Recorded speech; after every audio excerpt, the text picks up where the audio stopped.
স্বাগতম জনাইছোঁ বৰ্ণিল এণ্টাৰটেইনমেণ্টলৈ। আজি আমি আৰু দ্বীপত আহিছোঁ। আপোনালোকে ভিডিঅ'টো চাইছে আগতে। এই দ্বীপত বঢ়িয়াই দীপংকৰ কুঁহিয়াৰ লৈ আছে, মানে এইটো ৰুব আনিছোঁ ইয়াতে। তো আহি আছোঁ, ভিডিঅ'টো চাই থাকিব। আপোনালোকে চাবলৈ আহিব, কিয় নাহে? আহক ইয়ালৈ চাবলৈ, বঢ়িয়া লাগিব আপোনালোকৰ। তো দেখুৱাই আছোঁ।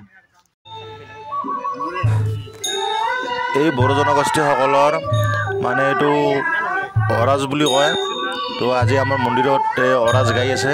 তো চাওকচোন কি সুন্দৰকৈ মানে বড়ো জনগোষ্ঠীৰ লোকসকলে এইটো অৰাজ গাই থাকে, এনেকৈ মানে নাচি থাকে। তো চাওক আপোনালোকে। ভাল লাগিলে এটা লাইক কৰি দিব আৰু ছাইডত থকা বেলেগতো দবাই দিব, ছাবস্ক্ৰাইব কৰি, আৰু জানিব লগা থাকিলে কিবা কমেণ্ট কৰি জনাব।